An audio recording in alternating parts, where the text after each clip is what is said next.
Hi, this is Majinoni. Now is time. The moment you've been waiting for.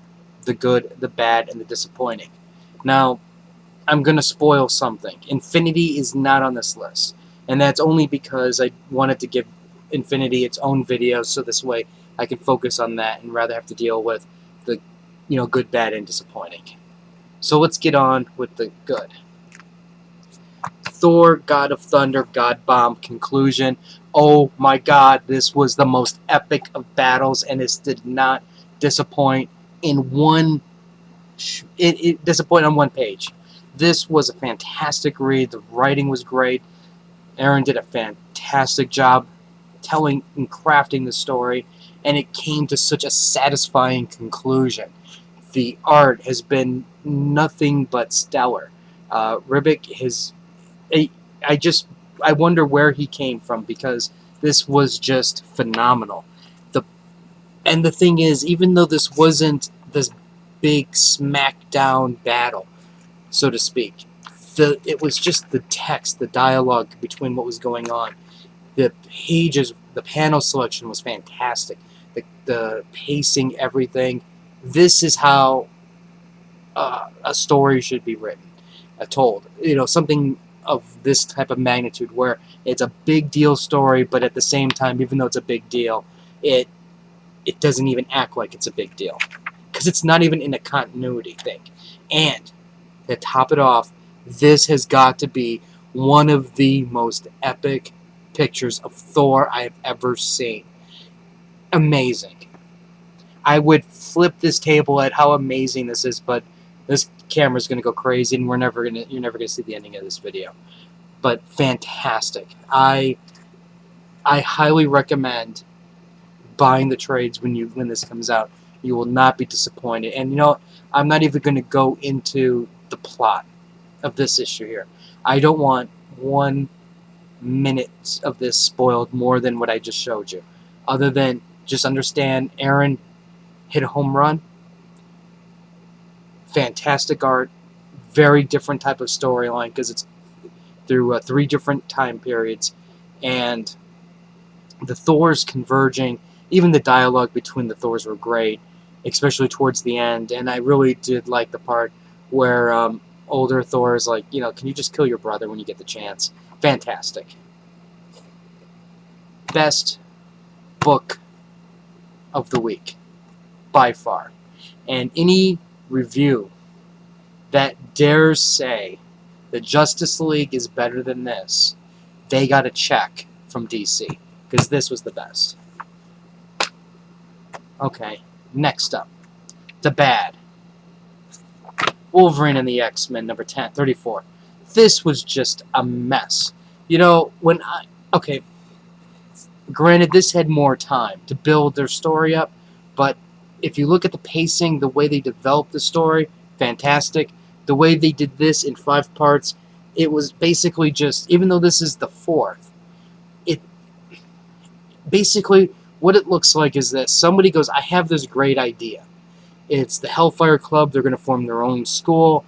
We're going to have students switch sides, and the X-Men are going to fight. It's going to be great. And the editor is going to say, okay, well, how many issues can you do this in? And Aaron goes, well, I would like to do this in probably 10, easily 10, 11 chapters. And the editor goes, no, you have 5. And Aaron goes back and he just deletes everything, and this is what you get. This is a mess. There's really nothing really truly earth-shattering about this book. There's like for example, when you have students leave, there's no internal struggle. There's no consequence for that. There's no like, hey, what just happened? It's just basically they left and the X-Men go after them. And granted, you get the giants, and then you get the big battle, and you go, wow, look at this. Um, it's gonna be a big fight, and it's just like a splash page, and done. And I'm like, great. And while there's a couple great moments with Gru biting, and things like that, it's just this is, in my opinion, a complete waste of time. Now, I mean, there are a couple other dropped, balls here is you have Quentin. This was his moment to really shine. He really gets a bad rap, and deservedly so.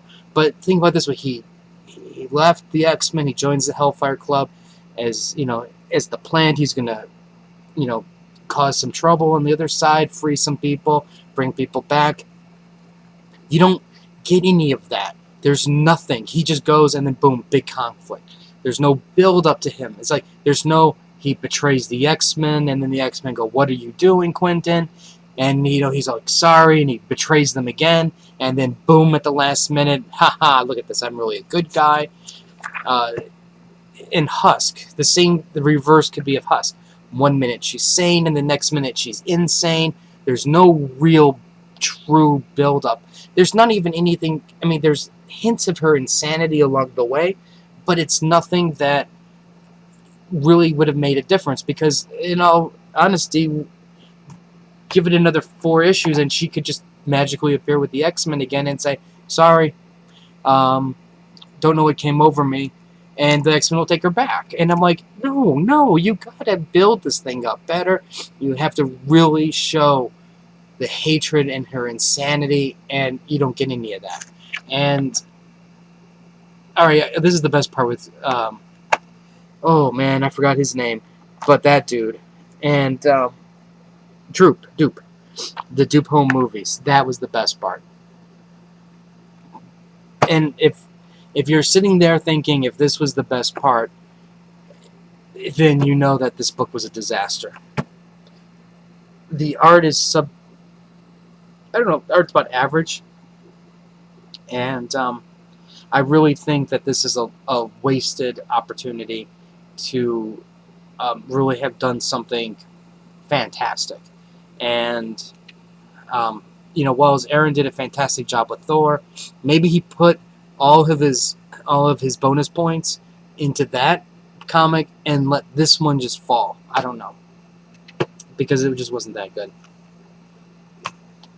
You honestly couldn't. They're like two different writers. Now let's talk about the disappointing. And now when I talk about this disappointment, I'm going to talk about it for a different reason other than the reason why you might be thinking. And you might think I'm a bit harsh with this book. And that's Batman Zero Year. Now I know that I've been harsh on the 0 year and Batman in general. But while Snyder really does write a very good story, and Capullo does a fantastic job with illustrations, to me, what the biggest disappointment is you have this chance of, okay, while I don't agree with the 0 year concept of breaking it up, breaking up this fantastic story and then going to this nonsense, but since they've already done that, you could have told a fantastic story. But what you really did was you tied it all into the Riddler. And the Riddler is basically taking, in some way, shape, or form, some responsibility for the creation of Batman. And I'm like, why did you have to do that? How come Batman just could not have been the troubled man who, had lost his parents and then saw the bat one night? Why does everything have to circle back? You have the man with the red hood, not the man with the red, but you have Red Hood, and you have Riddler, and you have all the stuff that has to circle back, and everything has to tie in together. Why can't something just remain more pure? By giving the Riddler that piece of history now, you've made him, I guess you could say, more powerful than even the Joker in the sense. You've made him much more bigger than what he is. And he didn't need that. He's the Riddler. He didn't need to be, hello, my name is the Riddler, and I created Batman.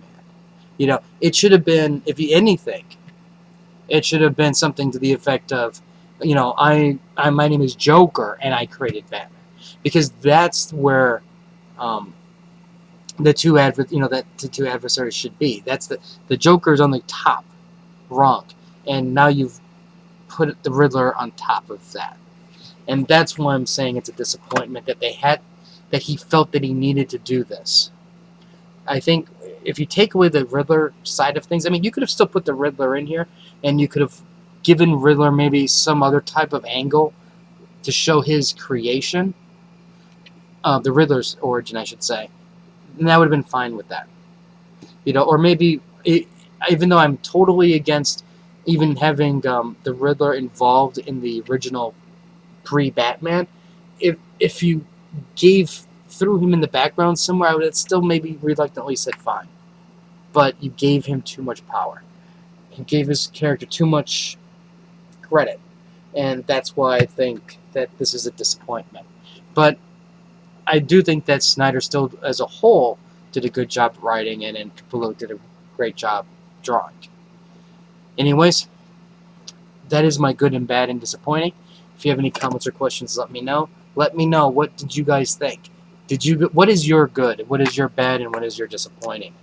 And don't forget, like, the Facebook link, and then there's the Crunchyroll anime reviews, and I'll have more reviews and stuff later. So until next time.